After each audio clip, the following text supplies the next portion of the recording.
Angin sore yang sejuk berembus di sebuah pemakaman kecil di lereng bukit. Hanya suara desiran daun-daun kering yang jatuh ke tanah yang memecah keheningan. Presiden Direktur Baskara Wijoyo dengan kerah jas hitamnya yang dinaikkan perlahan menaiki jalan setapak dari batu yang menanjak. Meskipun usianya sudah memasuki awal 70-an dan postur tubuhnya masih tegap berwibawa, bahunya terasa berat setiap kali ia datang ke tempat ini. Jalan yang ia tempuh setiap tahun pada waktu seperti ini, hari ini terasa lebih jauh dari biasanya. Sudah setahun lagi berlalu, desah Pak Baskara Plan seraya tiba di tempat yang sudah familiar baginya. Tampak sebuah Nissan tua yang terletak sedikit terpencil dari makam-makam lainnya. Tulisan Larasati 1954-2018 terukir di atasnya. Warnanya telah memudar dimakan waktu. Makam ini ia temukan beberapa tahun lalu setelah pencarian yang panjang dan sulit. Ia mengerahkan banyak orang untuk menyisir pemakaman di seluruh negeri demi menemukan tempat berharga ini. Sejak saat itu, setiap tahun tanpa kecuali, ia datang untuk berziarah dan memanjatkan doa. Pak Baskara membuka bungkusan yang telah ia siapkan. Seikat bunga krisan putih yang ia pilih dengan saksama dari toko bunga ternama, buah mangga dan rambutan kesukaan Larasati, serta sebotol kecil air mawar. Semua ia tata dengan rapi di samping Nissan. Ia berlutut dan menyalakan dupa.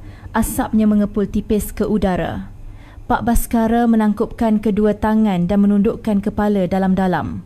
Larasati, aku datang lagi. Maaf, tahun ini pun aku terlambat. Suaranya bergetar. Meskipun lebih dari 50 tahun telah berlalu, di hadapan wanita ini, hatinya masih terasa seperti pemuda berusia 20-an. Maafkan aku, sungguh maafkan aku. Karena tidak bisa melindungimu saat itu. Karena meninggalkanmu sendirian. Sudut mata Pak Baskara memerah. Kenangan masa mudanya mengalir deras seperti ombak. Wanita lugu yang ia temui di kampus universitas, saat-saat hangat belajar bersama di perpustakaan, janji di bawah sinar rembulan saat mereka berjalan bergandengan tangan di tepi danau taman kota. Namun, semuanya hancur di hadapan penolakan keluarganya. Beban berat sebagai putera sulung seorang konglomerat, takdir perjodohan bisnis yang tak terhindarkan membuatnya tak berdaya. Aku tahu kau tidak akan pernah menyalahkanku. Tapi, tetap saja, aku minta maaf. Seumur hidupku, aku tak pernah melupakanmu. Saat Pak Baskara hendak memanjatkan doa, sebuah suara terdengar dari belakang. Permisi, Pak. Suara hati-hati itu membuatnya terkejut dan menoleh. Seorang pria berusia akhir 40-an berdiri bimbang tidak jauh darinya. Pakaian pria itu tampak sederhana. Jaket lusuh dengan jeans yang sudah pudar warnanya, sepatu kets tuanya berlumuran tanah. Di tangannya, ia memegang beberapa tangkai bunga liar. Penampilannya sangat kontras dengan setelan mahal, jam tangan mewah dan sesaji yang tertata rapi milik Pak Baskara. Oh, sepertinya saya datang lebih dulu. Tunggu sebentar ya, kata Pak Baskara, hendak beranjak memberikan tempat. Pria itu melambaikan tangannya dengan panik. Tidak, Pak, tidak perlu. Sebenarnya, ini adalah makam ibu saya. Seketika Pak Baskara membeku seolah disambar petir. Darah di tubuhnya terasa berhenti mengalir. Ai ibu? Ya, Larasati adalah ibu saya, ujar pria yang memperkenalkan dirinya sebagai Banyu itu dengan hati-hati. Ketika Pak Baskara mengamatinya lebih dekat, ada sesuatu yang familiar di wajahnya. Terutama sorot matanya yang jernih, sangat mirip dengan mata Larasati. Kalau boleh tahu, Bapak kenal dengan ibu saya dari mana? Tanya Banyu. Melirik pakaian mewah Pak Baskara dengan rasa ingin tahu. Sepertinya tidak ada alasan bagi orang sekali berdia untuk mengunjungi makam ibunya, seorang rakyat biasa, dengan begitu khidmat. Tenggorokan Pak Baskara terasa kering. Jantungnya berdebar kencang. Kata-kata seolah tersangkut di lidahnya. Dulu, kami hanya teman sekejap. Jawaban itu terdengar canggung dan tidak wajar. Banyu sedikit mengernyitkan dahi tetapi tidak bertanya lebih lanjut. Ia menundukkan kepalanya dengan sopan. Kalau begitu, saya akan menunggu di belakang. Silakan Bapa selesaikan dulu. Tidak, saya sudah hampir selesai. Pak Baskara bergegas merapikan barang-barangnya tetapi tangannya gemetar hingga kesulitan melakukannya. Melihat itu, Banyu mendekat dan menawarkan bantuan. Mari saya bantu, Pak. Terima kasih. Hening sejenak. Banyu mendekati Nissan dan berlutut dengan perlahan. Ia meletakkan beberapa tangkai bunga liar itu dengan khidmat. Ibu, Banyu datang. Bulan ini memang agak sulit, tapi Banyu tetap bawakan bunga. Suaranya syarat dengan kerinduan dan kepiluan yang mendalam. Melihat pemandangan itu, hati Pak Baskara terasa teriris. Kapan ibumu meninggal dunia? Tanya Pak Baskara dengan suara bergetar. Banyu berhenti sejenak sebelum menjawab. 5 tahun yang lalu, beliau lama menderita kerana kanker paru-paru. Pasti sangat berat baginya. Beliau bekerja sangat keras untuk membesarkan saya sendirian, menjadi petugas kebersihan, pencuci piring di warung makan, pekerja pabrik. Tidak ada pekerjaan yang belum pernah beliau coba. Setiap kata dari Banyu bagai pisau yang menusuk jantung Pak Baskara. Jadi Larasati hidup sesulit itu, membesarkan anak seorang diri, menanggung segala penderitaan. Lalu, bagaimana dengan ayahmu? Tanya Pak Baskara hati-hati. Banyu tersenyum getir. Saya tidak tahu. Ibu tidak pernah sekalipun bercerita tentang ayah.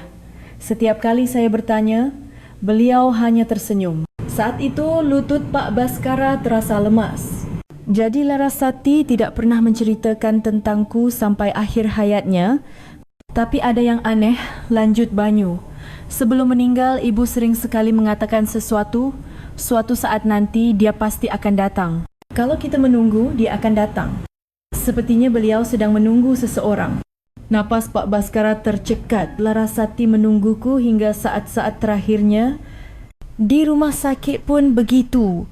Saat kesadarannya mulai menurun, beliau terus bergumam, Baskara akan datang.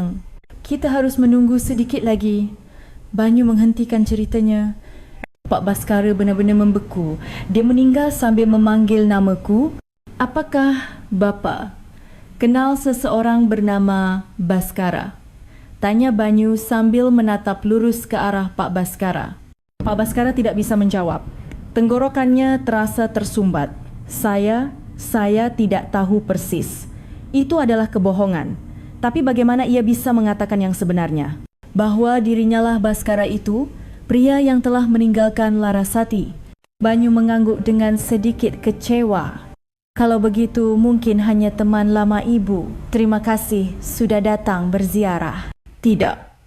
Seharusnya saya datang lebih awal. Suara Pak Baskara nyaris tak terdengar.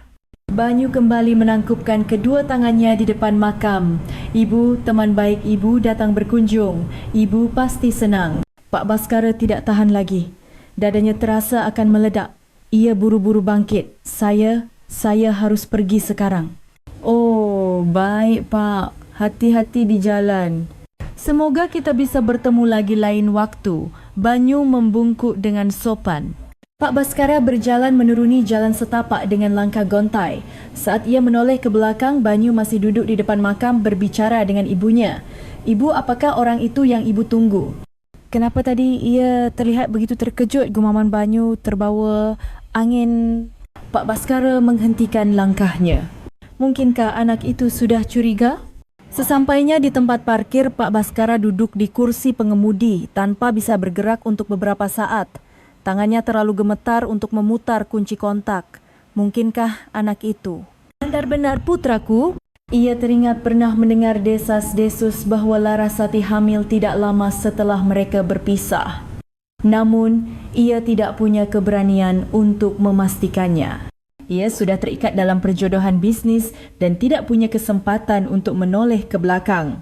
Jika itu benar, wajah Banyu terbayang jelas di benaknya. Sorot matanya, bentuk hidungnya, bahkan intonasi bicaranya. Sepertinya ada kemiripan dengan dirinya.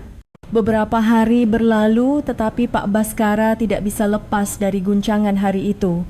Nama Banyu, wajahnya dan kata-kata terakhir Larasati yang menunggunya terus berputar di kepalanya. Ia tidak bisa berkonsentrasi baik di kantor maupun di rumah. Ia tidak nafsu makan dan tidak bisa tidur. Wajahnya menjadi begitu pucat hingga para sekretarisnya khawatir. Aku harus mencari tahu. Akhirnya Pak Baskara mengambil keputusan. Ia harus memastikan siapa Banyu. Apakah ia benar-benar putra Larasati? Dan mungkinkah ia juga putranya? Sebelum mengetahui jawabannya, ia merasa tidak akan pernah bisa tenang. Bahkan setelah beberapa hari, Pak Baskara tidak bisa menemukan ketenangan. Wajah pria yang ia temui di makam Banyu terus muncul di benaknya. Saat memimpin rapat penting di kantor, saat makan malam di rumah, bayangan pria itu tak pernah lepas dari pikirannya. "Bapak tidak apa-apa?" tanya Pak Tirta sekretarisnya dengan raut khawatir. "Sudah beberapa hari Pak Baskara nyaris tidak menyentuh makanannya." "Bukan apa-apa, hanya sedikit lelah." Namun wajah Pak Baskara menunjukkan sebaliknya, kantung matanya menghitam pekat dan ia terlihat 10 tahun lebih tua dari biasanya. Malam itu Pak Baskara minum sendirian di ruang kerjanya. Tangannya gemetar saat menuangkan whisky berusia 25 tahun ke dalam gelas. Kenangan bersama Larasati kembali membanjiri pikirannya. "Larasati, apakah dia benar-benar anak yang kau lahirkan?" Gumam Pak Baskara sambil mengeluarkan sebuah album foto tua. Di halaman paling belakang terselip selembar foto. Satu-satunya foto dirinya bersama Larasati diambil 50 tahun lalu di kampus universitas. Di foto itu, Larasati tersenyum cerah dan Baskara muda merangkul bahunya. Saat itu, mereka merasa dunia adalah milik mereka. "Seandainya saja aku melindungimu waktu itu." Pak Baskara meneteskan air mata menatap foto itu. Jika saja saat itu ia berani menentang keluarganya dan memilih bersama Larasati, mungkin segalanya akan berbeda sekarang. Keesokan harinya, Pak Baskara mengambil keputusan. Ia tidak bisa terus seperti ini. "Pak Tirta, kemarilah sebentar." "Baik, Pak." "Tolong selidiki seseorang secara diam-diam. Namanya Banyu." Pak Tirta mencatat sambil bertanya informasi apa yang perlu diselidiki, Pak. "Kelahirannya, riwayat hidupnya, pekerjaannya saat ini, semuanya. Terutama selidiki detail hubungan keluarganya." "Baik, Pak. Kapan laporan ini Bapak butuhkan?" "Secepat mungkin. Dan ingat, ini harus dirahasiakan." Suara Pak Baskara terdengar serius. Pak Tirta mengangguk dan keluar. 1 hari, 2 hari berlalu. Pak Baskara menunggu hasil penyelidikan dengan cemas. Biasanya, ia bisa mengambil keputusan bisnis penting dengan cepat. Tapi sekarang, meninjau dokumen sederhana pun terasa sulit. "Ayah, akhir-akhir ini ayah terlihat aneh," kata putera sulungnya, Arya Wirawan, saat makan malam dengan nada khawatir. Arya, yang berusia 45 tahun, bekerja sebagai direktur eksekutif di perusahaan dan sedang bersiap untuk menggantikan ayahnya. "Apa yang aneh?" "Sudah berhari-hari ayah tidak makan dengan benar dan tidak fokus pada pekerjaan." "Apa, ada masalah kesihatan?" "Ayah baik-baik saja, hanya sedikit lelah." Pak Baskara menjawab singkat, tetapi Arya masih menatapnya dengan cemas. Ini pertama kalinya ia melihat ayahnya begitu gelisah. Pada hari ketiga sore harinya, Pak Tirta akhirnya membawa hasil penyelidikan. "Pak, hasil investigasi mengenai Banyu sudah ada." Jantung Pak Baskara berdebar kencang. Akhirnya saat untuk mengetahui kebenaran telah tiba. Bagaimana hasilnya? "Lahir pada 15 Desember 1974. Nama ibu adalah Larasati. Kolom ayah pada akta kelahirannya kosong." Pak Baskara menarik napas dalam-dalam. Tahun 1974, sekitar 6 bulan setelah ia dan Larasati berpisah. Lalu, sejak kecil ia tinggal berdua dengan ibunya. Setelah lulus SMA, ia langsung bekerja. Saat ini, ia bekerja di sebuah bengkel mobil kecil. Lanjut Pak Tirta. Ia pernah menikah tetapi bercerai 5 tahun lalu dan tidak memiliki anak. Setelah ibunya, Larasati, meninggal, ia hidup sendiri. Kondisi ekonominya sepertinya tidak begitu baik. Ia tinggal di sebuah kamar kos dan kabarnya memiliki utang karena biaya pengobatan ibunya. Pak Baskara mengangguk. Sepertinya memang benar dia adalah putra yang dibesarkan Larasati seorang diri dengan susah payah. Apa ada hal lain yang aneh? Ada satu hal. Menurut orang-orang di sekitarnya, dia adalah anak yang sangat berbakti. Saat ibunya sakit, ia merawatnya siang dan malam. Pemakamannya pun ia selenggarakan dengan sangat layak meskipun harus berutang. Mendengar itu, hati Pak Baskara semakin kalut. "Aku tidak ada di sisi Larasati, tapi putranya berbakti hingga akhir." Dan ada satu hal lagi, kata Pak Tirta hati-hati. Apa itu? Di antara barang peninggalan ibunya, kabarnya ada beberapa surat. Banyu sangat menjaga surat-surat itu. Jantung Pak Baskara berdebar. Surat? Mungkinkah itu surat-surat yang pernah kukirimkan untuk Larasati? Apa isi surat itu? Apa bisa kita ketahui? Itu akan sulit, Pak. Terlalu pribadi. Pak Baskara tenggelam dalam pikirannya. Bagaimana caranya aku bisa memastikan surat itu? Jika itu benar surat dariku dan jika anak itu benar putraku. Pak, apakah ada penyelidikan lebih lanjut yang diperlukan? Tanya Pak Tirta. Setelah berpikir sejenak, Pak Baskara menjawab, tidak, untuk sekarang ini sudah cukup. Tapi ingat, masalah ini harus dirahasiakan. Jangan katakan pada siapa pun. Baik, Pak. Setelah Pak Tirta pergi, Pak Baskara termenung sendirian. Desember 1974. Anak itu jelas lahir setelah ia dan Larasati berpisah dan kolom ayah yang kosong. Mungkinkah dia benar-benar putraku? Pak Baskara memegangi kepalanya.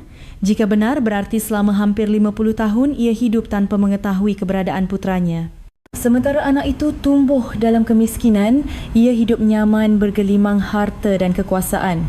Malam itu Pak Baskara tidak bisa tidur. Wajah Banyu terus terbayang. Sekarang ia perhatikan. Sepertinya memang ada kemiripan di antara mereka, terutama sorot matanya. Aku harus menemuinya lagi. Pak Baskara memutuskan, ia harus bertemu Banyu lagi dan mengamatinya lebih dekat. Hanya dengan begitu ia bisa yakin. Beberapa hari kemudian, Pak Baskara kembali mengunjungi makam itu berharap Banyu akan datang lagi. Namun, tidak ada siapapun di sana. Kapan dia akan datang? Pak Baskara menunggu sambil mengamati dari kejauhan, 1 jam, 2 jam. Tetapi Banyu tidak muncul. Bukan begini caranya.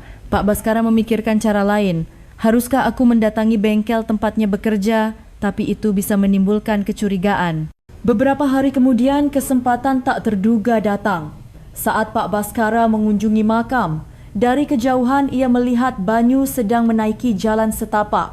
Akhirnya dia datang. Banyu masih dengan pakaian sederhananya. Membawa seikat bunga kecil, ia berjalan perlahan menuju makam. Pak Baskara menahan napas mengamatinya. Cara berjalannya, lekuk bahunya. Entah kenapa terasa mirip dengannya. Di dalam hati Pak Baskara, keyakinan bahawa anak itu mungkin adalah putranya semakin menguat. Sudah lebih dari seminggu, Pak Baskara tidak bisa berhenti memikirkan Banyu. Setelah menerima hasil penyelidikan, keyakinannya semakin kuat. Kelahiran Desember 1974, kolom ayah yang kosong. Semuanya cocok. Pak Baskara memutuskan untuk kembali ke pemakaman. Kali ini ia bertekad untuk berbicara dengan Banyu secara mendalam. Ia memberitahu sopirnya bahawa ia akan pergi sendiri. Pak, jalan ke sana cukup terjal. Apakah tidak apa-apa Bapak pergi sendiri? Tidak apa-apa. Aku belum setua itu. Pak Baskara mengemudikan mobilnya sendiri menuju pemakaman. Sepanjang perjalanan, hatinya berkecamuk. Jika Banyu benar-benar putranya, bagaimana ia harus mengatakannya? Ia tiba di pemakaman sekitar pukul 3 sore. Karena hari kerja, tempat itu sepi. Pak Baskara duduk di depan makam Larasati dan menunggu. Sekitar 1 jam kemudian, sosok yang familiar muncul dari kejauhan. Banyu. Kali ini, ia terlihat lebih sederhana dari biasanya, mengenakan seragam kerja yang usang dan hanya membawa beberapa tangkai bunga krisan. Banyu terkejut melihat Pak Baskara. Loh Bapa, kita bertemu lagi? Iya, halo. Pak Baskara bangkit dan menyapanya. Banyu masih terlihat canggung. Bapak baru sampai? Tidak, saya juga baru saja tiba. Itu bohong. Tapi ia ingin membuat Banyu merasa nyaman. Banyu mengangguk dan meletakkan bunga di depan nisan. Ibu, aku datang. Hari ini banyak kerjaan jadi aku terlambat. Melihat Banyu berlutut dan berdoa, hati Pak Baskara terasa pilu. Dia benar-benar anak yang berbakti. Mas Banyu, jika tidak keberatan, bisakah Anda bercerita lebih banyak tentang ibu Anda? Tanya Pak Baskara hati-hati. Banyu ragu sejenak lalu mengangguk. Tentu Pak, silakan bertanya. Seperti apa sosok ibu Anda? Wajah Banyu melembut. Beliau orang yang sangat baik. Meskipun hidupnya sulit, beliau selalu berusaha tersenyum. Beliau tidak pernah marah pada saya sekalipun. Hidupnya sulit, katamu? Ya, untuk membesarkan saya sendirian, beliau bekerja dari subuh sampai larut malam. menjadi petugas kebersihan, mencuci piring di warung, kerja lembur di pabrik. Semua pernah beliau lakukan. Suara Banyu bergetar, hati Pak Baskara sakit mendengarnya. Jadi Larasati menderita sebanyak itu. Padahal beliau sangat ingin saya kuliah, tapi saya tidak pandai belajar. Jadi akhirnya hanya lulus SMA. Anda ingin sekali kuliah? Ibu yang bilang begitu.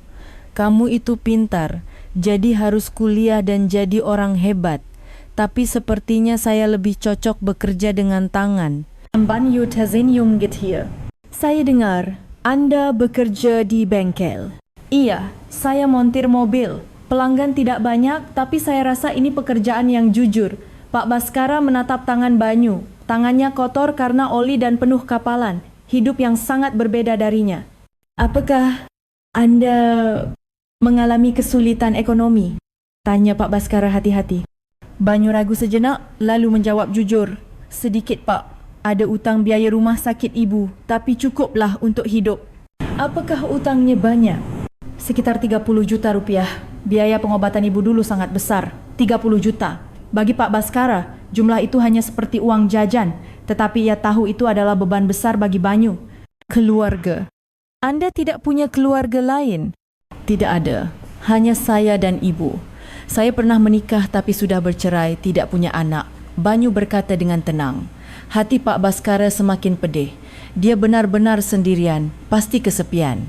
Kadang-kadang merasa begitu, terutama setelah ibu meninggal.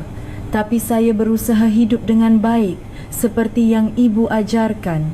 Saat itu Banyu mengeluarkan sebuah amplop usang dari sakunya.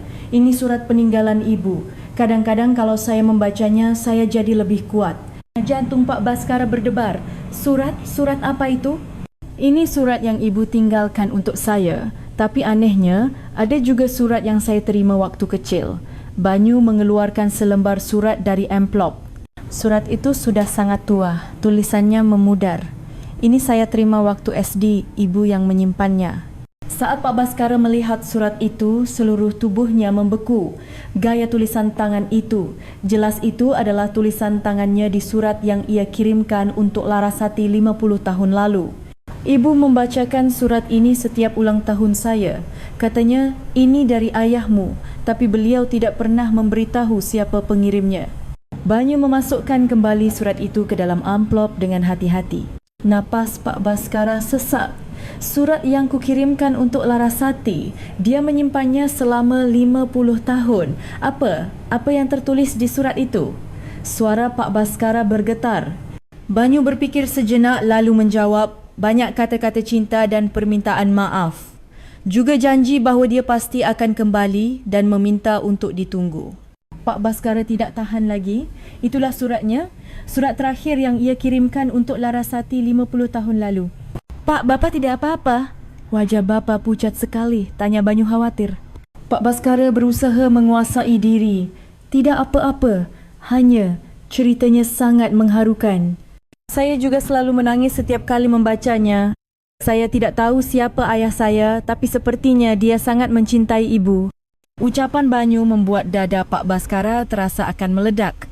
Ya, aku sangat mencintainya, tapi aku tidak bisa melindunginya. Mas Banyu, apa Anda pernah berpikir untuk mencari ayah Anda? Tanya Pak Baskara dengan suara gemetar. Banyu ragu sejenak, lalu menjawab, waktu kecil saya sangat penasaran. Anak-anak lain punya ayah, tapi saya tidak. Tapi melihat ibu sedih, saya jadi berhenti memikirkannya. Bagaimana dengan sekarang? Sekarang pun kadang-kadang penasaran. Siapa beliau, kenapa meninggalkan kami? Tapi kalaupun sekarang ketemu, apa yang akan berubah? Banyu tersenyum getir. Meskipun begitu, saya ingin bertemu dengannya sekali saja. Bukan untuk marah, hanya ingin tahu orang seperti apa dia. Pak Baskara hampir menangis. Jika anak ini benar-benar putraku dan dia tidak membenciku. Mas Banyu, seandainya saja. Pak Baskara memulai tetapi tidak bisa menyelesaikannya. Ia tidak tahu bagaimana harus mengatakannya. Ya, Pak? Tidak. Ya, pasti dia ayah yang baik. Pasti. Pak Baskara akhirnya tidak bisa mengatakan yang sebenarnya. Sepertinya Belum waktunya. Matahari mulai terbenam, banyu bangkit. Saya harus pulang, Pak. Besok harus kerja pagi. Ya, hati-hati di jalan. Bapak juga, semoga kita bisa bertemu lagi. Banyu membungkuk sopan dan pergi. Pak Baskara menatap punggungnya yang menjauh, hatinya terasa perih. Anak itu benar-benar putraku. Sekarang ia yakin. Surat, tanggal lahir dan sorot matanya, semuanya membuktikannya. Namun Pak Baskara tidak tahu harus berbuat apa. Haruskah ia muncul setelah 50 tahun dan mengaku sebagai ayah? Apakah anak itu akan menerimanya? Ia tidak yakin.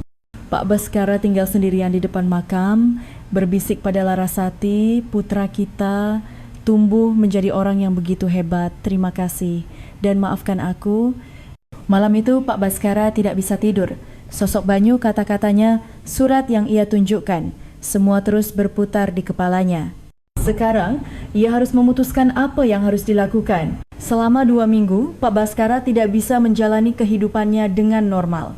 Guncangan dari surat yang ditunjukkan Banyu terlalu besar. Itu jelas surat yang ia kirimkan untuk Larasati 50 tahun lalu. Ia tidak bisa fokus di kantor. Saat meninjau kontrak penting, wajah Banyu muncul.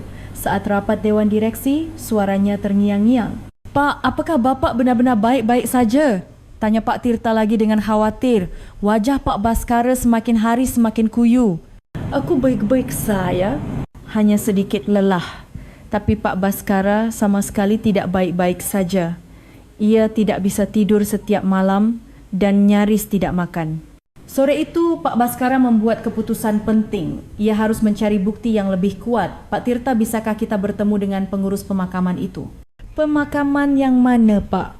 Taman Makam Pusara Abadi. Pasti ada pengurus yang sudah lama bekerja di sana. Pak Tirta tampak heran tapi mengangguk. Saya akan cari tahu, Pak. Keesokan harinya Pak Baskara mengunjungi kantor pengelola pemakaman. Di sana ia bertemu dengan Mbah Karto yang sudah bekerja di sana selama hampir 30 tahun. Mbah Karto berusia 78 tahun, masih tampak sehat. Ia menyambut Pak Baskara dengan hormat. Selamat datang, Pak. Ada yang bisa saya bantu? Saya ingin bertanya sedikit tentang makam Ibu Larasati. Raut wajah Mbah Karto sedikit berubah. Oh, almarhumah. Kasihan sekali beliau. Apakah Mbah tahu sesuatu tentang beliau? Tentu saja. Saya melihat beliau sampai akhir hayatnya, kata Mbah Karto sambil duduk. Pertama kali beliau datang untuk mencari Kepling makam sekitar 7 tahun yang lalu. Datang sendirian dan menanyakan Kepling yang paling murah. Hati Pak Baskara sakit. Jadi Larasati sudah menyiapkan makamnya sendiri semasa hidup. Waktu itu beliau datang karena sudah sakit parah? Betul. Katanya kanker paru-paru stadium akhir. Beliau datang bersama putranya. Anak muda itu, wah, baktinya luar biasa. Putranya ya? Iya, Mas Banyu, anak yang sangat baik. Ia merawat ibunya siang dan malam. Mbah Karto mengangguk. Setelah ibunya meninggal pun, ia tidak pernah absen berziarah. Hujan atau panas, sebulan sekali pasti datang. Apakah? Mbah ingat pesan yang pernah beliau sampaikan semasa hidup? Tanya Pak Baskara hati-hati. Mbah Karto berfikir sejenak. Beliau sering mengatakan hal yang aneh. Suatu saat nanti dia akan datang. Kita harus menunggu sedikit lagi. Sepertinya beliau sedang menunggu seseorang. Jantung Pak Baskara berdebar kencang. Siapa yang beliau tunggu? Wah, saya tidak tahu. Beliau tidak pernah cerita soal ayah dari putranya. Jadi saya pikir mungkin beliau menunggu ayahnya Mas Banyu. Mbah Karto melanjutkan. Waktu dirawat di rumah sakit pun katanya begitu. Mas Banyu yang cerita. Ibunya terus bergumam. Baskara akan datang. Seluruh tubuh Pak Baskara membeku. Baskara, namaku. Apa Mbah tahu siapa itu Baskara? Tidak tahu. Mas Banyu juga bilang tidak tahu. Katanya itu pertama kalinya ia mendengar ibunya menyebut nama itu. Mbah Karto menghela napas. Sungguh kasihan. Beberapa hari sebelum meninggal, beliau bahkan berpesan pada saya, Mbah, kalau Baskara datang, tolong beritahu saya dimakamkan di sini. Pak Baskara tidak tahan lagi. Larasati menungguku sampai detik-detik terakhir. Tapi ada yang unik Pak, lanjut Mbah Karto. Beberapa tahun terakhir ini memang ada satu orang yang sering datang berziarah dengan sangat khidmat. Saya fikir jangan-jangan dialah yang bernama Baskara itu. Napas Pak Baskara tercekat. Orang seperti apa? Seorang bapa yang sudah berumur. Selalu memakai setelan jas dan berdoa dengan khusyuk. Sepertinya pernah beberapa kali berpapasan dengan Mas Banyu. Mbah Karto menatap Pak Baskara lekat-lekat. Jangan-jangan bapak orangnya. Pak Baskara gelagapan tidak bisa menjawab. Saya hanya, oh tidak apa-apa Pak, siapapun anda tidak masalah. Mengingat almarhumah saja sudah merupakan hal yang mulia, Mbah Karto tersenyum hangat. Tapi ada satu hal lagi yang ingin saya sampaikan. Apa itu? Ada barang-barang peninggalan Ibu Larasati. Mas Banyu menitipkannya di sini saat membereskan barang-barang ibunya. Jantung Pak Baskara berdegup kencang. Barang-barang apa? Surat-surat, foto dan buku harian. Mas Banyu bilang ia terlalu sedih dan belum sanggup membereskannya, jadi ia menyimpannya di loker sini.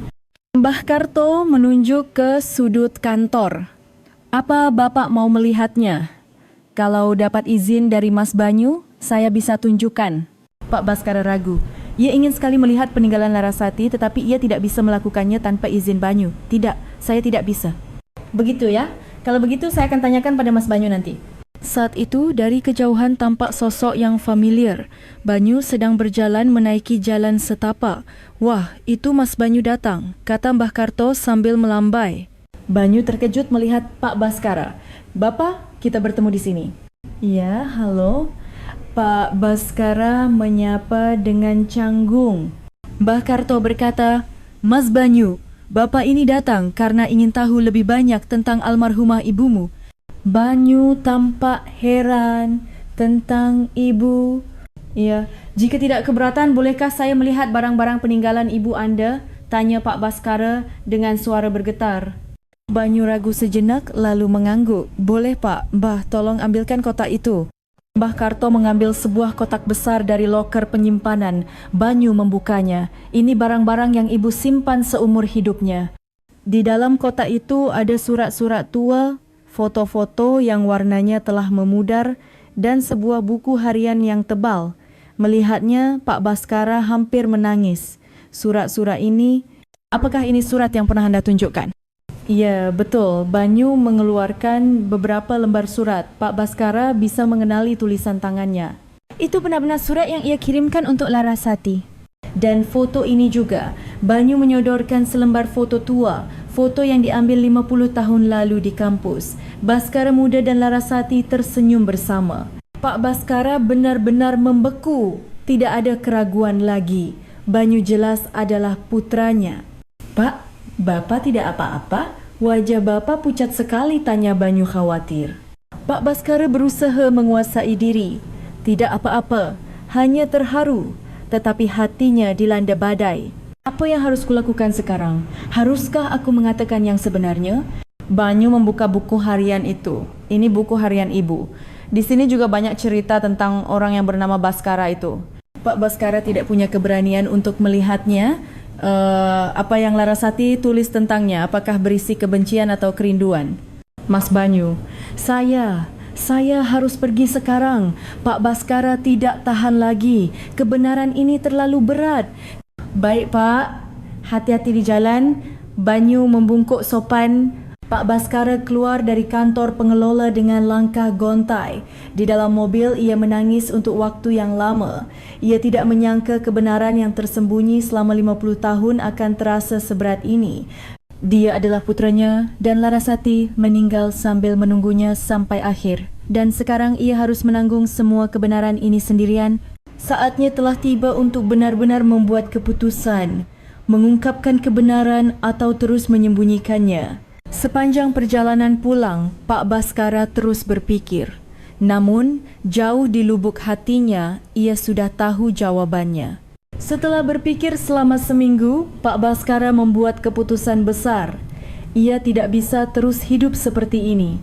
Keyakinannya bahwa Banyu adalah putranya sudah bulat, tapi ia tidak bisa tiba-tiba muncul dan mengaku sebagai ayah. Ia memikirkan cara lain. Bagaimana jika ia mulai dengan membantu kesulitan ekonomi Banyu? Sambil melakukan itu, ia berharap bisa membangun hubungan secara alami. Pak Tirta, bisakah anda mendapatkan nomor kontak Banyu? Bisa Pak, saya sudah menyimpannya saat melakukan penyelidikan. Kalau begitu hubungi dia dan atur pertemuan makan siang hari ini. Katakan saya ingin berbicara sambil makan. Pak Tirta tampak heran tapi mengangguk. Ia tidak mengerti alasan di balik tindakan tak biasa atasannya, tetapi ia tidak bertanya. Pukul 1 siang, Pak Baskara menunggu Banyu di sebuah restoran Indonesia yang tenang di pusat kota. Sekitar 30 menit kemudian, Banyu muncul. Pakaiannya masih usang, tetapi wajahnya bersih dan rambutnya disisir rapi. Maaf Pak, saya terlambat. Tidak apa-apa, saya juga baru sampai. Silakan duduk. Banyu duduk dengan canggung. Suasana restoran mewah itu sepertinya membuatnya tidak nyaman. Maaf, saya mendadak menghubungi anda. Tidak apa-apa Pak, hanya sedikit terkejut. Ada perlu apa ya Pak? Saya hanya ingin mendengar lebih banyak cerita tentang ibu anda. Bohong Pak Baskara. Sebenarnya, ia hanya ingin makan bersama putranya. Ketika makanan datang, Banyu semakin terlihat kaku. Hidangan dijastafel yang tersaji di meja itu tampak sangat mahal. Silakan, jangan sungkan. Terima kasih Pak. Banyu mengambil sendok dan garpu dengan hati-hati. Melihatnya, hati Pak Baskara terasa sakit. Putraku merasa begitu terintimidasi. Mas Banyu, bagaimana pekerjaan akhir-akhir ini? Baik-baik saja Pak. Banyak mobil yang butuh perbaikan, jadi pekerjaan selalu ada. Apakah penghasilannya cukup? Banyu ragu sejenak lalu menjawab jujur. Sebenarnya kurang Pak, masih ada utang biaya rumah sakit ibu, tapi cukuplah, tidak sampai kelaparan. Pak Baskara merasa ini adalah kesempatannya. Mungkin saya bisa membantu. Membantu? Banyu terkejut. Karena anda bilang ada kesulitan ekonomi. Saya rasa saya bisa membantu sedikit. Tidak Pak, saya tidak bisa menerimanya. Banyu menolak dengan cepat sambil melambaikan tangan. Kenapa Bapak berkata begitu? Kita kan teman ibu anda. Saya sedih mendengar beliau hidup begitu sulit, kata Pak Baskara hati-hati. Banyu menggelengkan kepala. Sungguh tidak apa-apa Pak, saya bisa bekerja lebih keras. Tapi anda bilang punya utang. 30 juta itu bagi saya. Pak, Banyu memotong. Suaranya tegas. Saya tidak kesulitan karena uang. Lalu apa yang membuat anda sulit? Banyu terdiam sejenak lalu menjawab, nama baik ibu saya Pak. Nama baik? Ibu membesarkan saya sendirian seumur hidupnya. Beliau tahu apa yang orang katakan tentangnya. Ibu tunggal, wanita yang tidak bisa menjaga prianya. Suara Banyu bergetar. Tapi ibu tidak pernah sekalipun menjelek-jelekkan ayah saya. Justru beliau menunggunya. Dada Pak Baskara terasa sesak. Saya juga ingin menunggu seperti ibu. Saya percaya suatu saat nanti ayah saya akan muncul dan meminta maaf pada ibu. Seandainya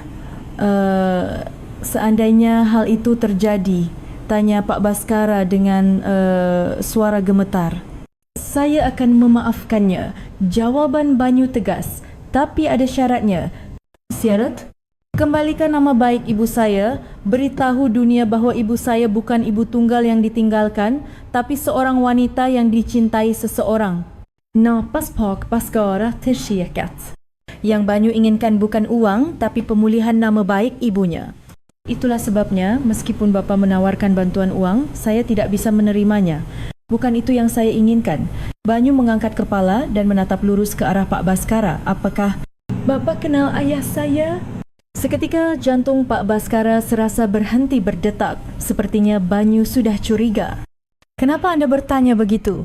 Karena sepertinya Bapa mengenal ibu dengan sangat baik.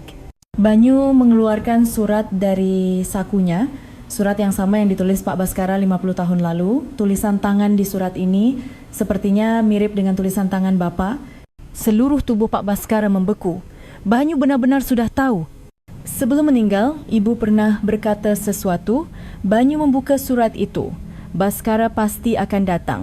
Dia orang yang selalu menepati janji. Dan nama bapa adalah Baskara Wijoyo, kan? Pak Baskara tidak bisa bernapas lagi. Semuanya terbongkar. Mas Banyu itu Apakah bapa adalah ayah saya? Tanya Banyu langsung. Pak Baskara tidak bisa menjawab. Tangannya gemetar hingga tidak bisa memegang gelas minumnya.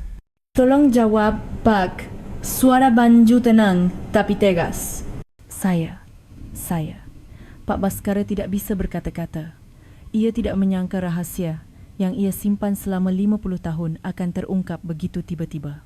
Kalau begitu, kenapa baru sekarang muncul? Suara Banyu kini bercampur amarah. Ibu menunggu begitu lama, kenapa bapa tidak datang saat beliau masih hidup? Banyu. Jangan panggil saya anak. Banyu bangkit berdiri. Selama 50 tahun anda tidak berperan sebagai ayah. Jangan sekarang tiba-tiba memanggil saya anak. Pak Baskara merasa putus asa. Kemarahan Banyu wajar tapi tetap terasa sangat menyakitkan. Maafkan aku. Sungguh, maafkan aku. Apa maaf saja cukup? Banyu memasukkan kembali surat itu ke sakunya. Apa anda tahu betapa sulitnya ibu membesarkan saya sendirian? Apa anda tahu betapa seringnya orang-orang menuding kami? Pak Baskara tidak bisa mengangkat kepalanya. Tapi ibu tidak pernah sekalipun membenci anda. Justru beliau selalu berkata, ayahmu orang baik. Dia tidak bisa datang karena ada alasan. Beliau selalu menghibur saya. Suara Banyu bergetar. Demi ibu, setidaknya sekarang pulihkanlah nama baiknya. Bagaimana caranya? Tanya Pak Baskara dengan susah payah. Beritahu dunia bahawa ibu saya adalah wanita yang pernah dicintai oleh Baskara Wijoyo, bahawa dia bukan ibu tunggal, tapi wanita yang melahirkan anak dari orang yang ia cintai. Banyu bangkit dari kursinya. Hanya itu yang saya inginkan. Saya tidak butuh uang. Banyu, tunggu sebentar. Saya akan beri anda waktu untuk berfikir. Tapi jangan terlalu lama. Ibu saya sudah menunggu 50 tahun. Saya tidak bisa menunggu selama itu. Banyu berkata demikian dan meninggalkan restoran. Pak Baskara terduduk sendirian, hancur lebur. Waktunya benar-benar telah tiba. Mengakui kebenaran secara terbuka atau terus menyembunyikannya. Tapi Pak Baskara sudah tahu, tuntutan Banyu adalah hal yang benar. Dan setidaknya, itulah yang harus ia berikan untuk Larasati dan Banyu. Malam itu, Pak Baskara pulang ke rumah dan berfikir lama. Jika aku mengungkap kebenaran, apa yang akan terjadi? Perusahaan, keluarga, pandangan masyarakat. Tapi ada yang lebih penting dari semua itu. Tanggungjawab yang ia hindari selama 50 tahun, sekarang harus ia pikul. Setelah mendapatkan kepastian beberapa hari berlalu, tetapi Pak Baskara tidak bisa melupakan kata-kata terakhir Banyu. Jangan terlalu lama, kata-kata itu terus terngiang di telinganya. Ia tidak bisa fokus di kantor. Saat rapat penting, wajah marah Banyu muncul. Saat makan malam, suaranya terdengar. Ayah, benar-benar aneh akhir-akhir ini, kata Arya khawatir. Ini pertama kalinya ia melihat ayahnya begitu gelisah. Ada masalah apa? Masalah perusahaan? Bukan apa-apa, ayah baik-baik saja. Pak Baskara menjawab singkat, tetapi Arya masih menatapnya dengan curiga. Sebenarnya Pak Baskara sedang membuat keputusan besar. Pikiran untuk mengakui kebenaran sesuai permintaan Banyu semakin kuat. Waktunya telah tiba untuk mengakhiri urusan yang tertunda selama 50 tahun. Tapi ada masalah. Ia tidak bisa memprediksi reaksi keluarganya jika kebenaran terungkap, terutama Arya. Sore berikutnya, Pak Baskara menelepon Banyu. Banyu, ini saya. Iya Pak, suara Banyu masih dingin. Bisakah kita bertemu? Ada hal penting yang ingin saya bicarakan. Di mana? Di makam ibumu. Bagaimana kalau kita bertemu di sana? Banyu ragu sejenak lalu menjawab, baik, 1 jam lagi saya ke sana. 1 jam kemudian, Pak Baskara sudah berada di depan makam Larasati. Tak lama, Banyu pun tiba. Keduanya saling berpandangan dalam diam. Apa yang ingin bapa bicarakan? Banyu memulai. Pak Baskara menarik napas dalam-dalam. Apa yang kau katakan? Itu benar. Maksud Papak? Kau adalah putraku. Suara Pak Baskara bergetar. Meskipun Banyu sudah menduganya, mendengar langsung pengakuan itu menimbulkan perasaan yang berbeda. Kenapa baru sekarang mengatakannya? Aku tidak punya keberanian. Baik 50 tahun yang lalu maupun sampai sekarang, Pak Baskara berlutut di depan makam Larasati. Larasati, maafkan aku. Sungguh, maafkan aku. Banyu menatap ayahnya dengan perasaan campur aduk. Ada kemarahan, sekaligus iba. Apa yang terjadi 50 tahun yang lalu? Tanyanya hati-hati. Pak Baskara mengangkat kepala menatap putranya. Aku mencintainya, sangat mencintainya. Tapi, suaranya tercekat. Tapi, penolakan keluarga terlalu kuat.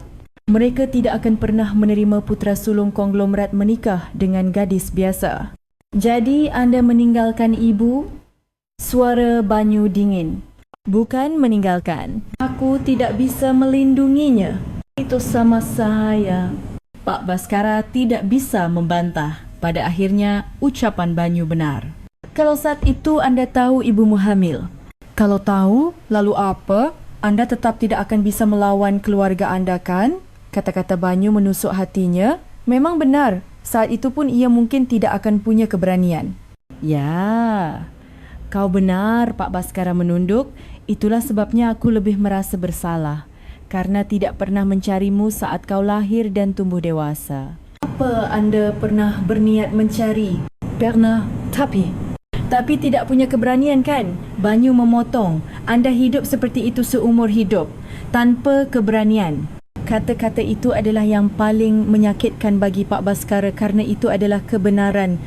Tapi sekarang berbeza. Pak Baskara mengangkat kepala menatap Banyu. Aku akan melakukan apa yang kau inginkan. Aku akan memberitahukannya pada dunia. Benarkah? Banyu tampak terkejut. Ia tidak menyangka ayahnya akan benar-benar melakukannya.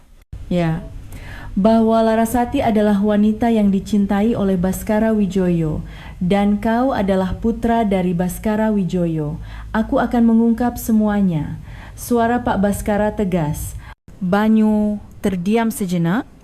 Lalu, bagaimana dengan perusahaan? Keluarga anda? Aku tidak tahu, tapi itu tidak penting lagi. Pak Baskara bangkit. Ini adalah urusan yang tertunda selama 50 tahun. Sekarang harus diselesaikan. Hati Banyu kalut.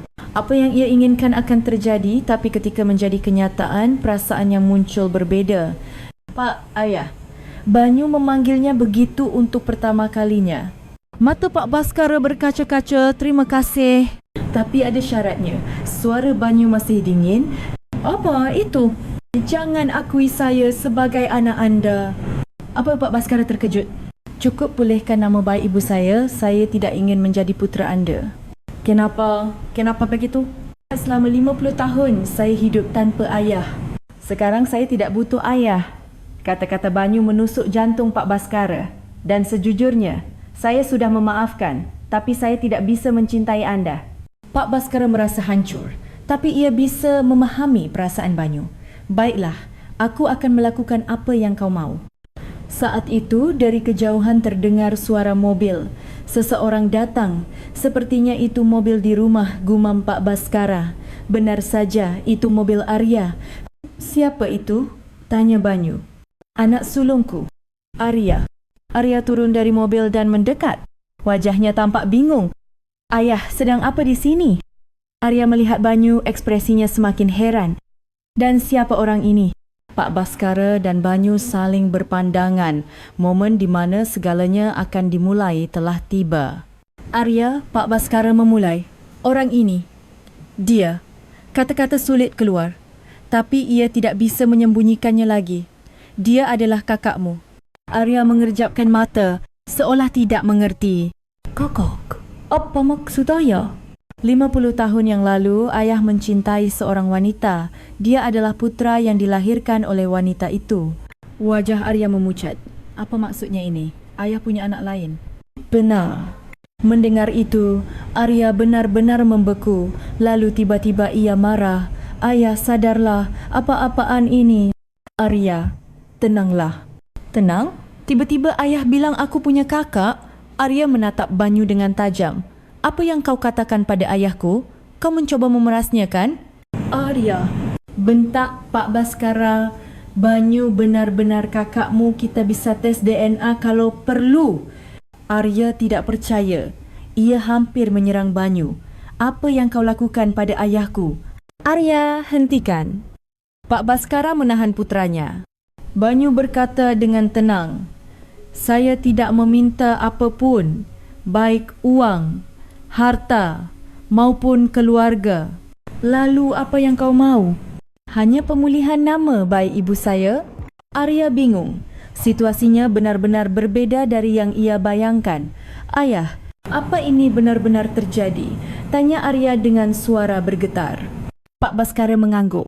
Ya, 50 tahun yang lalu ayah benar-benar mencintai seorang wanita.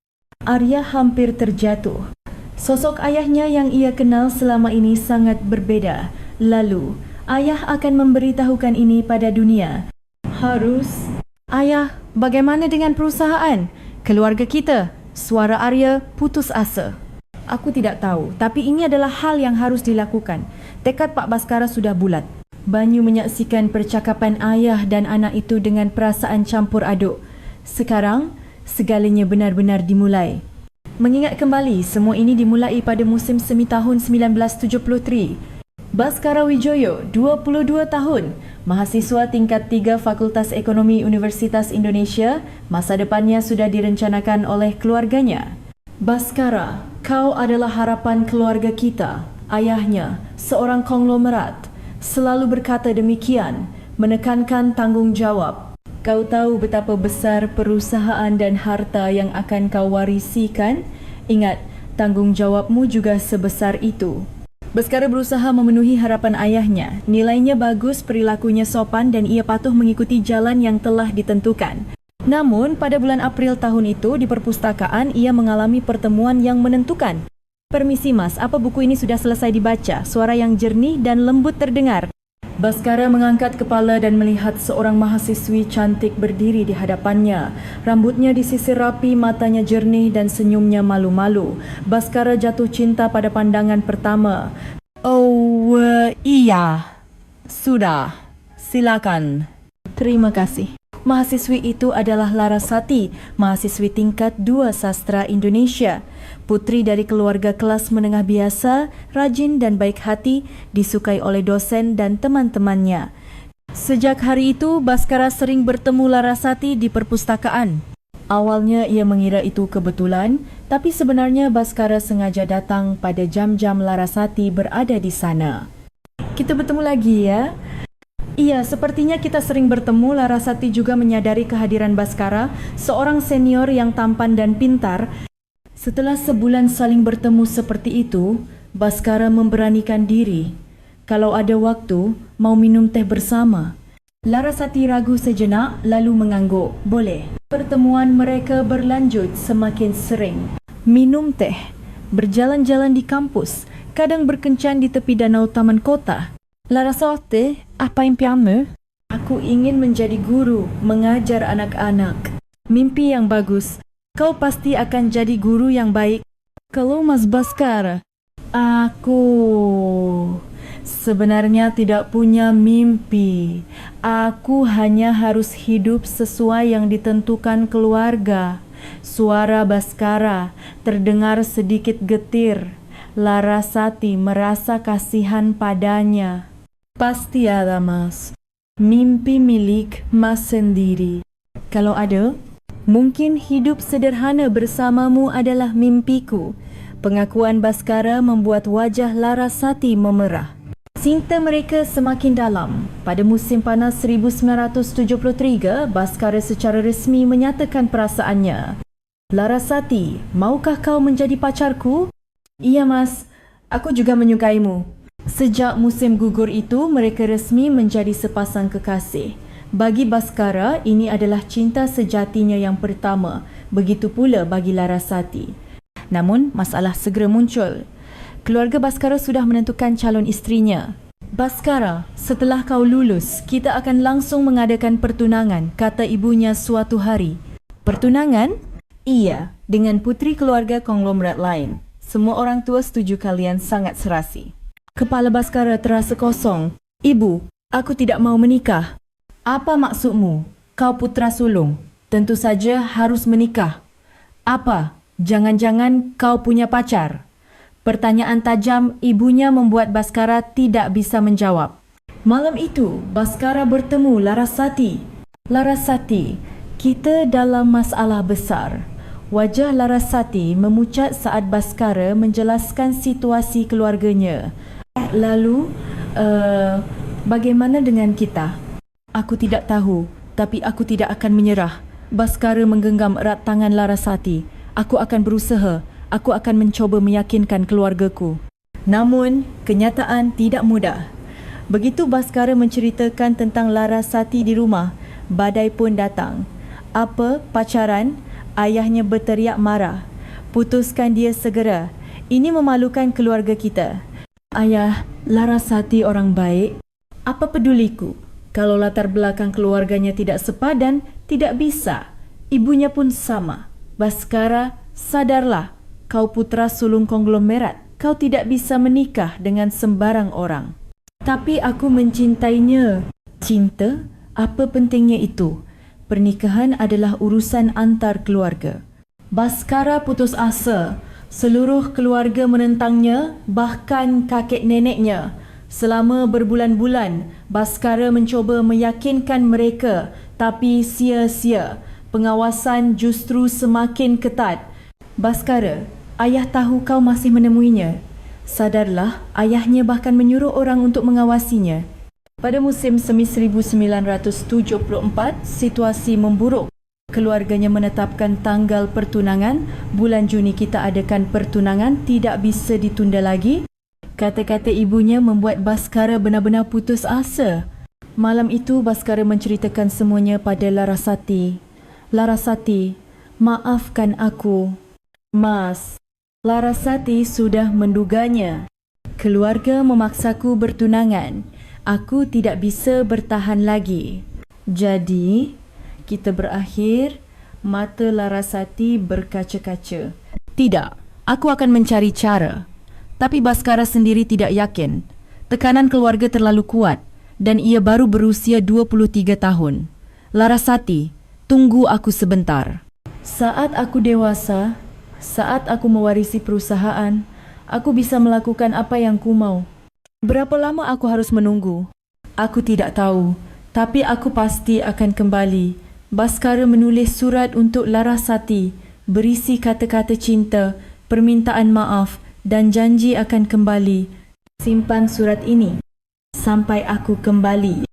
Larasati menangis menerima surat itu. Mas, aku akan menunggu sampai kapanpun. Itulah pertemuan terakhir mereka. Bulan Juni, Baskara benar-benar bertunangan. Tahun berikutnya, ia menikah. Tapi hatinya sepenuhnya milik Larasati. Larasati benar-benar menunggu, percaya Baskara akan kembali. Tapi Baskara tidak bisa kembali. Setelah menikah, pengawasan semakin ketat dan pekerjaan semakin sibuk. Beberapa bulan kemudian, Baskara mendengar desas-desus Larasati hamil. Mungkinkah itu anakku? Ia ingin memastikan, tapi tidak bisa. Ia sudah menikah dan keluarganya tidak akan pernah menerimanya. Akhirnya, Baskara tidak melakukan apa-apa, membiarkan waktu berlalu. Ia sibuk dengan bisnis, hidup sesuai yang ditentukan keluarga. Tapi ia tidak pernah sekalipun melupakan Larasati. 50 tahun berlalu dan sekarang Baskara akhirnya berhadapan dengan kebenaran. Larasati benar-benar melahirkan anaknya, membesarkannya sendirian dengan susah payah dan menunggunya sampai akhir hayat. Berhadapan dengan putranya di depan makam itu, Baskara sadar betapa besar dosa yang ia pikul seumur hidupnya. Dan sekarang waktunya untuk menebus dosa itu. Larasati, sungguh maafkan aku. Meski terlambat 50 tahun, sekarang aku akan mengakui putra kita dengan layak. Angin berembus, meniup daun-daun kering jatuh di atas makam. Seolah-olah Larasati menjawab. Arya setelah mendengar semua cerita itu terdiam. Ia tidak percaya ayahnya memiliki masa lalu seperti itu. Banyu pun sama. Mendengar cerita sebenarnya dari pria yang ditunggu ibunya begitu lama, hatinya lebih dipenuhi rasa kasihan daripada kemarahan. Sekarang apa yang akan anda lakukan? Tanya Banyu hati-hati. Aku akan menepati janjiku. Aku akan mengungkap semuanya. Suara Baskara Wijoyo tegas. Sebuah keputusan berani yang diambil setelah 50 tahun. Beberapa hari setelah pengakuan itu, tekad Pak Baskara semakin kuat. Setelah menelusuri kembali masa lalunya dan mengakui semua kebenaran, ia merasa inilah saatnya untuk memberitahukannya kepada dunia. Pak Tirta, siapkan konferensi pers. Konferensi pers, Pak, untuk pengumuman apa? Ada pengumuman pribadi? Ini penting, jadi undang semua media besar. Pak Tirta tampak heran tapi mengangguk. Ini pertama kalinya atasannya mengadakan konferensi pers pribadi. Kapan saya jadualkan, Pak? Jumaat ini jam 2 siang. Suara Pak Baskara tegas, tidak ada alasan untuk menunda lagi. Kabar itu membuat perusahaan gempar. Kenapa Presiden Direktur Baskara Wijoyo tiba-tiba mengadakan konferensi pers? Semua orang penasaran. Apa yang akan beliau umumkan? Mungkin pengumuman penerus? Atau rencana bisnes baru? Para karyawan berspekulasi tapi tak ada yang tahu kebenarannya. Arya menemui ayahnya. Ayah, apa ayah benar-benar akan mengungkapkannya? Harus. Apa ayah sudah memikirkan dampaknya bagi perusahaan? Harga saham bisa anjlok. Suara Arya terdengar mendesak. Ada yang lebih penting dari itu. Apa yang lebih penting? Tanggungjawab yang tertunda selama 50 tahun, kata Pak Baskara sambil menatap keluar jendela. Arya, kau mungkin tidak akan mengerti, tapi ayah tidak bisa hidup dalam kebohongan lagi. Arya merasa frustrasi. Ia mengerti perasaan ayahnya, tapi masalah-masalah praktisnya terlalu banyak. Setidaknya, bicarakan dulu dengan keluarga. Keputusan sudah dibuat. Tekad Pak Baskara tak tergoyahkan. Sementara itu, Banyu bekerja seperti biasa di bengkel kecilnya, tapi hatinya kalut. Keraguan apakah Pak Baskara akan menepati janjinya dan ketakutan bagaimana hidupnya akan berubah jika semua terungkap bercampur aduk. Bos, tidak apa-apa. Akhir-akhir ini kelihatan aneh, tanya salah seorang pegawainya dengan khawatir. Iya, tidak apa-apa. Cuma sedikit lelah. Banyu menjawab sekenanya, padahal ia tidak bisa tidur semalaman. Hari Jumaat tiba. Pukul 2 siang konferensi pers Baskara Wijoyo dimulai. Puluhan wartawan berkumpul di aula konvensi sebuah hotel besar. Tidak hanya wartawan ekonomi, tapi juga wartawan sosial, menunjukkan betapa besarnya minat publik. Pak Baskara dengan setelan jas rapi naik ke podium, wajahnya tampak lebih pucat dari biasanya, tapi sorot matanya tegas. Selamat siang, saya Baskara Wijoyo. Pak Baskara menarik napas dalam-dalam. Saya mengundang anda semua hari ini untuk mengakui sebuah kebenaran yang telah saya sembunyikan seumur hidup saya. Para wartawan berbisik. Suasananya sama sekali berbeda dari yang mereka duga. 50 tahun yang lalu, saya memiliki seorang wanita yang sangat saya cintai. Kalimat pertama Pak Baskara membuat para wartawan terkejut. Mereka tidak menyangka seorang Taipan akan mengungkapkan kisah pribadi seperti ini di depan umum. Namanya Larasati. Lahir tahun 1954 dan telah meninggal dunia 5 tahun yang lalu. Suara Pak Baskara bergetar. Saya ingin menikahinya, tapi karena penolakan keluarga, saya tidak bisa. Para wartawan menahan napas menyimak pengakuan sejujur ini jarang terjadi. Setelah itu, saya menikah dengan wanita pilihan keluarga dan Ibu Larasati melahirkan dan membesarkan anak kami sendirian. Anak itu adalah putera saya. Aula konferensi pers menjadi sunyi senyap. Semua orang tampak terkejut. Namanya Banyu, saat ini berusia 48 tahun dan bekerja sebagai montir mobil. Dia adalah putera kandung saya yang tidak pernah saya akui. Para wartawan mulai berbisik-bisik. Blitz kamera menyala. Dan wartawan buru-buru mencatat. Selama 50 tahun saya menyembunyikan fakta ini. Saya pengecut dan tidak bertanggungjawab. Mata Pak Baskara berkaca-kaca. Ibu Larasati menunggu saya seumur hidupnya. Bahkan sampai saat-saat terakhirnya. Tapi saya tidak ada di sisinya. Sekarang meskipun terlambat, saya ingin mengatakan yang sebenarnya. Ibu Larasati bukanlah seorang ibu tunggal. Dia adalah wanita yang pernah saya cintai dan seorang ibu hebat yang telah melahirkan dan membesarkan putera saya sendirian dengan luar biasa. Para wartawan benar-benar terpaku.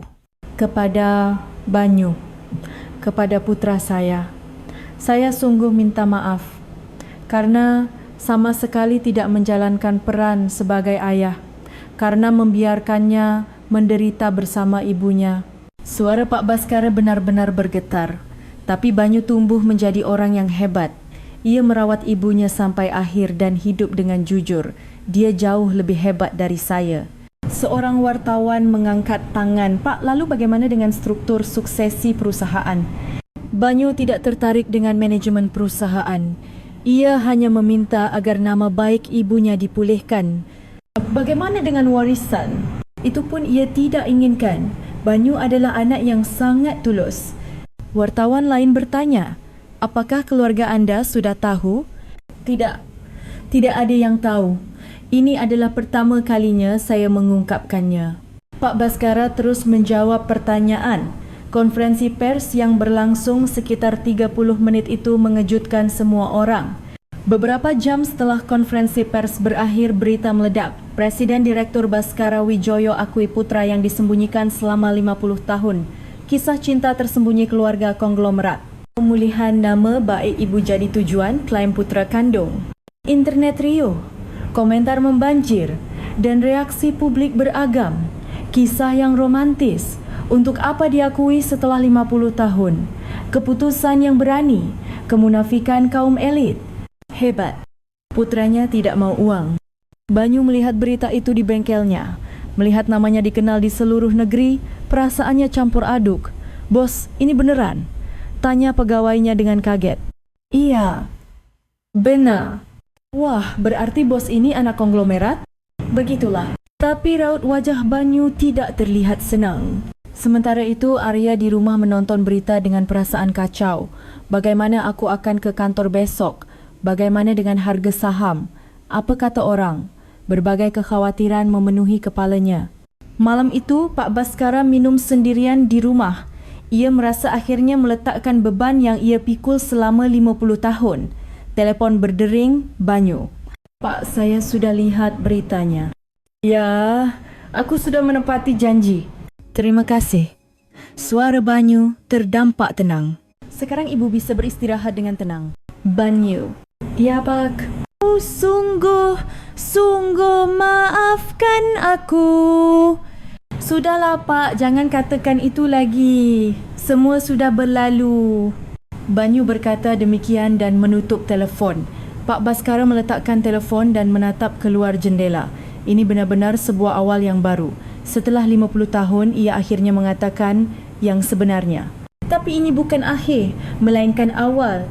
Waktu yang sesungguhnya sulit mungkin baru akan dimulai. Dampak sosialnya jauh lebih besar dari yang diperkirakan. Pengakuan Baskara Wijoyo melampaui urusan pribadi dan menjadi topik hangat di seluruh masyarakat. Media terus-menerus merilis artikel terkait. Sebagian memuji keberaniannya, sebagian lain mengkritiknya sebagai upaya lari dari tanggungjawab yang terlambat 50 tahun. Pengakuan terlambat Baskara Wijoyo, keberanian sejati atau kemunafikan. Pujian untuk putra konglomerat yang menolak warisan. Wajah asli masyarakat kelas di balik kisah cinta 50 tahun. Judul-judul berita itu menghiasi halaman utama portal berita setiap hari. Di perusahaan, Pak Baskara juga menghadapi masa sulit. Harga saham awalnya sedikit turun tapi kemudian justru berbalik naik. Pasar sepertinya menilai positif kejujuran Pak Baskara. Pak Dewan Direksi ingin bertemu, kata Pak Tirta, hati-hati. Baik, aku mengerti. Suasana di ruang rapat Dewan Direksi tegang. Para direktur senior menunjukkan ekspresi rumit, sementara yang lebih muda justru menatap dengan rasa ingin tahu. Pak, sepertinya urusan pribadi Anda telah merugikan perusahaan. Salah seorang direktur memulai dengan hati-hati. Merugikan? Harga saham justru naik, jawab Pak Baskara dengan tenang. Justru keterus-terangan Bapa sepertinya membantu citra perusahaan, kata salah seorang direktur muda. Di zaman sekarang di mana perusahaan menekankan transparansi, keputusan Bapa sejalan dengan semangat zaman. Pak Baskara merasa lega. Reaksi Dewan Direksi ternyata tidak seburuk yang ia bayangkan. Sementara itu, Banyu kesulitan beradaptasi dengan ketenaran mendadaknya. Wartawan mendatangi bengkelnya dan permintaan wawancara membanjir. Mas Banyu, tolong beri komentar sedikit. Bagaimana pendapat Anda tentang ayah Anda? Apa benar Anda menolak warisan? Serbuan pertanyaan wartawan membuat Banyu lelah. Maaf, tidak ada lagi yang bisa saya katakan. Banyu menolak dengan sopan tapi wartawan terus datang.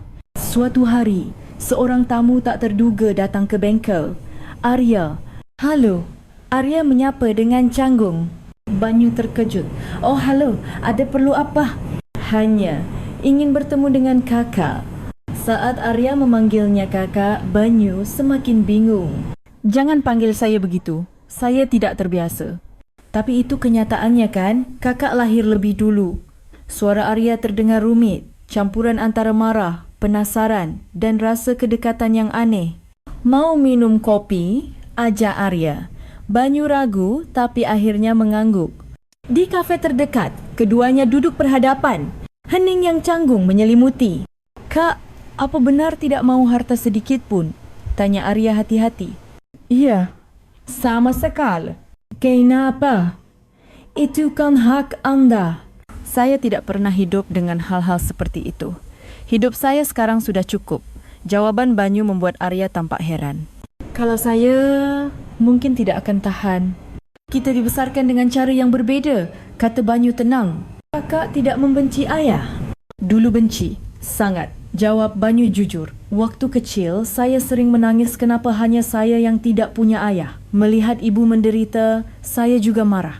Bagaimana dengan sekarang? Saya hanya berfikir ya memang begitulah orangnya. Seorang pengecut. Arya terdiam mendengar itu. Tapi saya ingin memulihkan nama baik ibu. Itulah sebabnya saya menuntut itu. Hanya itu. Hanya itu? Iya, hanya itu. Arya tidak bisa memahami Banyu. Rasanya seperti orang dari dunia yang berbeda. Saya benci kakak, kata Arya tiba-tiba. Ya, rasanya seperti ayah saya direbut. Selama ini saya pikir saya satu-satunya putranya. Suara Arya bergetar. Tapi di saat yang sama, saya iri pada kakak. Apa yang membuatmu iri? Kakak tidak mengharapkan apa-apa dari ayah. Seumur hidup saya berusaha mendapatkan pengakuan ayah. Arya tanpa sadar mencurahkan isi hatinya. Kakak itu bebas. Saya seumur hidup terkurung dalam status sebagai anak konglomerat, tapi kakak bisa hidup sesuai keinginan sendiri. Banyu menatap Arya. Ia sadar, orang ini pun hidup dengan caranya sendiri yang sulit. Bebas tidak selalu baik. Kalau miskin, pilihan tidak banyak. Tapi setidaknya kakak bisa memilih sendiri. Keduanya berbincang lama. Mereka sadar meskipun tumbuh di lingkungan yang berbeda, luka karena ayah mereka ternyata serupa. Beberapa hari kemudian, Pak Baskara menghubungi Banyu untuk bertemu. Di mana kita bertemu? Bagaimana kalau di makam ibu? Usul Banyu. Pak Baskara mengangguk. Sore itu, keduanya bertemu di depan makam Larasati. Banyu, ya Pak. Terima kasih. Suara Pak Baskara tulus. Terima kasih. Untuk apa? Bukan karena kau tidak menuntut uang, tapi karena kau tumbuh menjadi orang yang begitu hebat. Terima kasih. Pak Baskara berlutut dan bersujud di depan makam Larasati.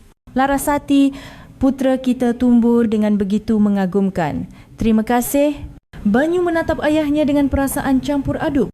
Back. Ya, saya tidak akan memanggil anda ayah. Raut wajah Pak Baskara sempat menggelap. Tapi saya juga tidak akan membenci anda lagi.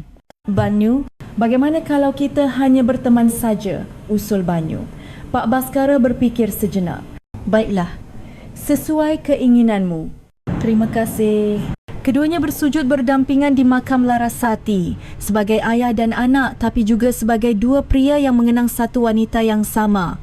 Malam itu Pak Baskara makan malam bersama keluarganya, istrinya, Arya dan menantunya semua berkumpul. Sayang, pasti keputusan yang berat, tapi kamu melakukannya dengan baik. Istri Pak Baskara menggenggam tangannya. Awalnya ia terkejut, tapi sekarang ia bisa memahami keputusan suaminya. Ayah, awalnya aku juga marah. Tapi sekarang aku pikir ayah hebat, kata Arya yang juga sudah berdamai dengan keadaan. Aku sudah bicara dengan Kak Banyu, dia orang yang sangat baik. Oh ya, iya, jauh lebih dewasa dariku. Ucapan Arya membuat Pak Baskara tersenyum. Kalau begitu, bolehkah kita sesekali bertemu dengannya? Tentu saja ayah. Pak Baskara akhirnya menemukan kedamaian hati. Rasa bersalah yang ia pikul selama 50 tahun perlahan terasa lebih ringan. Tapi ini bukan akhir. Yang terpenting adalah bagaimana menjalani hidup ke depannya. Beberapa bulan berlalu, sinar matahari awal musim semi yang hangat menyinari pemakaman di lereng bukit. Tunas-tunas baru mulai bermunculan di pepohonan yang meranggas selama musim kemarau dan bunga-bunga liar bermekaran di sana-sini. Baskara Wijoyo berdiri di depan makam Larasati. Kali ini ia tidak sendirian. Banyu bersamanya dan di belakangnya Arya juga muncul. Bahkan isteri Pak Baskara untuk pertama kalinya datang ke tempat ini. Tempat yang tenang dan indah, kata isteri Pak Baskara sambil memandang sekeliling. Berdiri di depan makam cinta pertama suaminya. Hatinya rumit tapi rasa kasihan lebih besar daripada kebencian. Ibu tidak apa-apa? Tanya Banyu hati-hati. Selama beberapa bulan terakhir, ia mulai sering bertemu dengan keluarga Pak Baskara dan saling mengenal.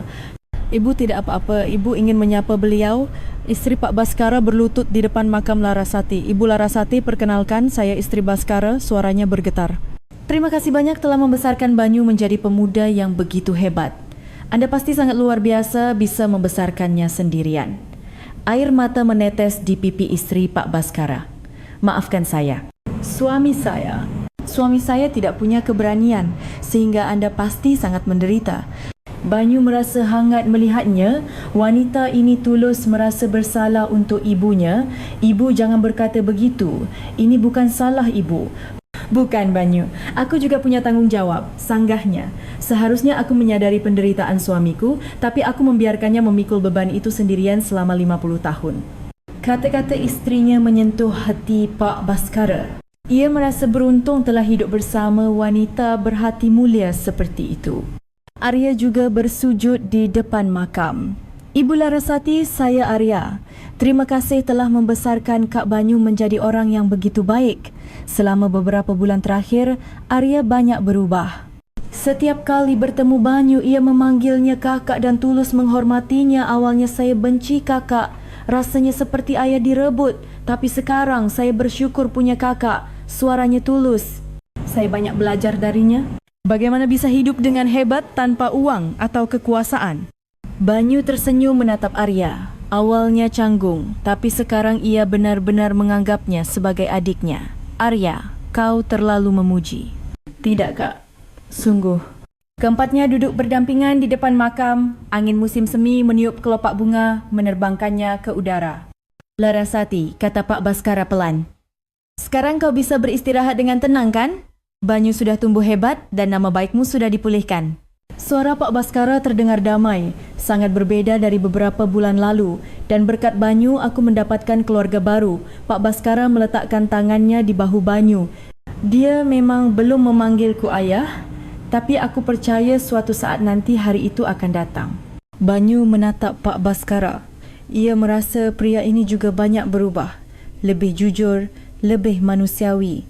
Pak, ya, saya memang belum bisa memanggil anda ayah. Raut wajah Pak Baskara sempat meredup. Tapi saya tidak membenci anda lagi. Banyu berhenti sejenak dan terima kasih karena telah memulihkan nama baik ibu. Itu saja sudah cukup bagi saya. Pak Baskara mengangguk. Ia bisa memahami perasaan Banyu. Baiklah, lakukan sesuai keinginanmu. Waktu akan menyembuhkan segalanya, kata Arya. Kak, saya sangat bangga padamu. Karena kejadian ini banyak orang yang menghormatimu. Memang benar. Kisah putra konglomerat yang menolak warisan memberikan inspirasi besar bagi masyarakat. Putra yang memilih kehormatan di atas harta, wujud bakti sejati, harapan di era materialistis. Media memberitakan Banyu seperti itu dan banyak orang memujinya. Tapi Banyu sendiri tidak merasa hebat. Ia hanya melakukan apa yang seharusnya untuk ibunya. Kak, bagaimana bengkel sekarang? Baik, pelanggan jadi lebih banyak. Memang benar. Setelah kisahnya tersebar, banyak orang yang datang ke bengkelnya. Bukan hanya karena penasaran, tapi karena ingin menyerahkan mobil mereka pada orang yang jujur. Syukurlah, Pak Baskara juga senang. Ia lega Banyu bisa mandiri secara finansial. Banyu, kalau butuh apa-apa, katakan saja. Iya Pak, terima kasih. Banyu masih memanggilnya Pak, tapi terdengar jauh lebih alami. Hari mulai senja. Langit barat memerah. Sudah waktunya pulang, kata isteri Pak Baskara sambil bangkit. Ibu Larasati, saya akan datang lagi lain kali. Saya akan sering memberimu kabar tentang Banyu. Banyu merasa berterima kasih padanya. Terima kasih Bu. Tentu saja. Sudah seharusnya. Saat mereka hendak beranjak, Banyu bersujud sekali lagi ke arah makam. Ibu, sekarang istirahatlah dengan tenang. Orang yang ibu tunggu sudah datang dan nama baik ibu sudah pulih. Suara Banyu tenang dan hangat. Aku juga tidak sendirian lagi. aku punya keluarga." Kata-kata itu menyentuh hati Pak Baskara. Ini pertama kalinya Banyu menyebut mereka sebagai keluarga. "Jadi jangan khawatir, aku akan hidup dengan baik." Angin musim semi menggoyangkan bunga-bunga di atas makam, seolah Larasati mengangguk. Keempatnya menuruni bukit. Pak Baskara dan Banyu berjalan berdampingan dan cara berjalan mereka anehnya mirip. Gerakan tangan, cara menoleh. Arya tersenyum melihatnya. "Memang ayah dan anak," pikirnya. "Kak, minggu depan makan malam di rumah kami ya?" ajak Arya. "Makan malam keluarga?" "Iya. Kita kan sekarang keluarga." Banyu ragu sejenak lalu mengangguk. "Baiklah." Pak Baskara sangat senang. Banyu perlahan-lahan mulai membuka hatinya. Kalau begitu sampai bertemu hari Minggu. "Iya, sampai bertemu." Keempatnya menuju mobil masing-masing. Banyu mengendarai mobil kecilnya yang usang, sementara keluarga Pak Baskara menaiki sedan mewah. Tapi perbedaan itu tidak lagi penting. Yang terpenting adalah hati yang saling memahami dan menerima. Beberapa hari kemudian, di bengkel, Banyu tiba-tiba menatap keluar jendela. Sinar matahari musim semi yang hangat menyinari. "Ibu, sekarang ibu sudah tenang kan?" Banyu berbicara pada ibunya dalam hati. Orang yang ditunggu ibunya telah datang dan ia pun tidak lagi sendirian. Tentu ia masih belum memanggil Pak Baskara ayah. Luka 50 tahun tidak mudah sembuh, tapi tidak ada lagi kebencian atau kemarahan. Hanya penerimaan sebagai seseorang yang pernah mencintai ibunya dan seseorang yang berbagi darah dengannya. Dan suatu saat nanti, mungkin suatu saat nanti ia akan bisa memanggilnya ayah. Waktu akan menyembuhkan segalanya. Untuk saat ini saja sudah cukup. Makam Larasati tidak lagi sepi. Setiap minggu seseorang datang membawa bunga dan bercerita. Kadang Pak Baskara, kadang Banyu, kadang mereka semua bersama. Dan di atas makam itu, bunga-bunga musim semi bermekaran. Indah, seolah Larasati tersenyum. Cinta terkadang menunggu 50 tahun dan pengampunan terkadang membutuhkan seumur hidup. Tapi pada akhirnya ketulusan akan selalu menemukan jalannya. Baskara Wijoyo, Banyu, Arya dan Larasati di surga. Kini mereka telah menjadi keluarga yang sesungguhnya. Keluarga yang akhirnya lengkap meski terlambat. Pertemuan ayah dan anak setelah 50 tahun. Ini adalah kisah yang mengajarkan kita bahawa keberanian, meskipun terlambat, tidak pernah sia-sia. Mungkin ada di antara kita yang seperti Baskara Wijoyo memendam rasa bersalah seumur hidup. Atau seperti Banyu, hidup dengan hati yang terluka. Tapi kisah ini menunjukkan bahawa ketulusan pada akhirnya akan tersampaikan dan bahawa keluarga dimulai bukan dari ikatan darah semata, tapi dari hati yang saling memahami dan menerima. Di atas segalanya, kita bisa merasakan betapa agungnya cinta seorang ibu seperti Larasati yang diam-diam melakukan yang terbaik di posisinya. Dan cinta seperti itu tidak akan pernah sia-sia. Semoga kisah-kisah hangat seperti ini terus bisa tersampaikan kepada anda. Dukungan anda adalah kekuatan bagi kami untuk terus menciptakan lebih banyak cerita yang menyentuh. Semoga hari anda hangat. Terima kasih.